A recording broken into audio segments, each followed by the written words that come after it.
Hello, in this video I'm going to show you how to import a CSV file from your bank into Brass Jacks Bookkeeper. So if you've gone to your bank account and downloaded a CSV file, you can also download an OFX file. Then you'll come here and go to Banking and Electronic Download File for CSV or OFX. And then you're going to browse to the file. So you can have your bank import here and click open. Then you're going to want to be able to know which row your data starts in and which row your column headers start in if you have column headers, or you can check this box if you don't have any headers on your columns. Once you've selected your file, you can click Get Fields, and this brings up the list of columns that are in your file, and then you'll want to select the bank account that you are mapping to. You can also use once you've done this process once, you can set up a template, and so that's why this is saying Bank CK, because that is the template that I've created for this particular bank account. Then click Map, and it's going to automatically map the fields in your CSV file to the fields that are in the software. If you realize that you mapped incorrectly, you can click Unassign. And then go back and fix as needed. I learned that what I actually want to pull in from my CSV file is the memo line, not the description line from my CSV file. On the next screen, you can click Auto Match, and any transactions that you have entered into Brass Jacks will match with your bank feed up here after you click that button. And if you want to double check that things are matching to the right transaction, you can select them to review this. So this is seeing, okay, you have a check in your CSV file, and that's mapping to this check. And you have this expense here, and that's mapping to this expense here. But if you did notice that something was mapping incorrectly, you can click Unmatch, and that will uncheck those items.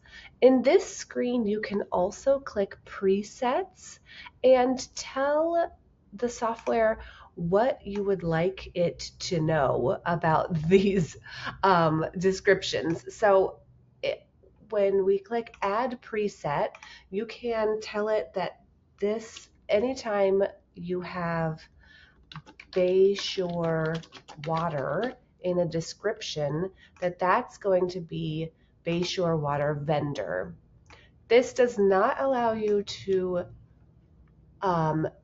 memorize or have any presets for accounts, because we don't want anything to be automatically entered without you reviewing it. This allows you to map vendors, and then you can also tell it what transaction type this would be.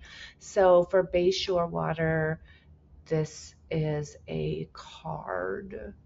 Is that what we're seeing here? Oh, that was a check, excuse me. Yeah. So I would say nothing. In this case, these transactions are for checks.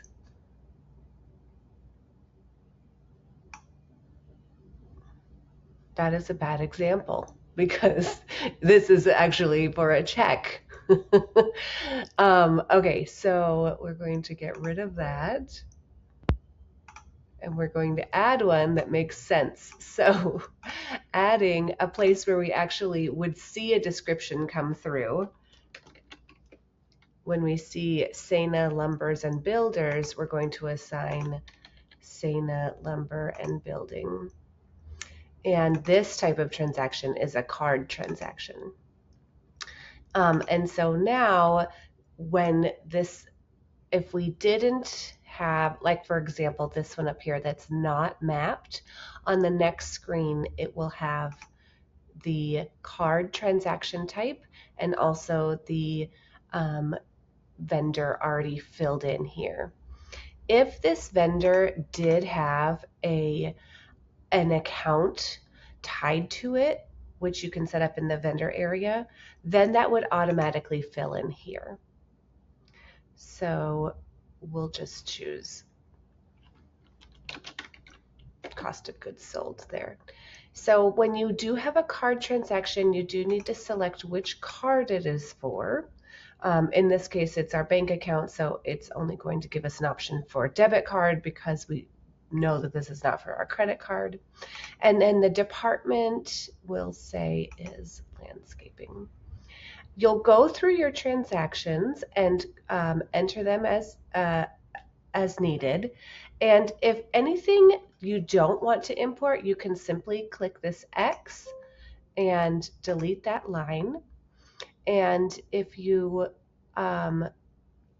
want to split a transaction, that is not currently available in this screen. So we suggest either deleting that line or coding it to one of the, coding it to one of the accounts, say it's utilities, but for some reason maybe you also had some kind of fee or something here. You would need to go into the transaction in Brass Jacks after it's been imported and split it between the two accounts. You might see something like this with Amazon, for example. So if we have a card and it's coded to Amazon, Amazon is tied to this account office supplies, but if we purchased something else from Amazon as well in this 4278, we would want to go into that transaction and split it. And we need to tell it which card. Once you have all of your transactions coded, click Save, and now your transactions have been imported into Brass Jacks Bookkeeper. If you go to reconcile these transactions, you will see that they have been marked as cleared. This reconciliation is not complete, so at this point they are pending. Thank you so much. Have a great day.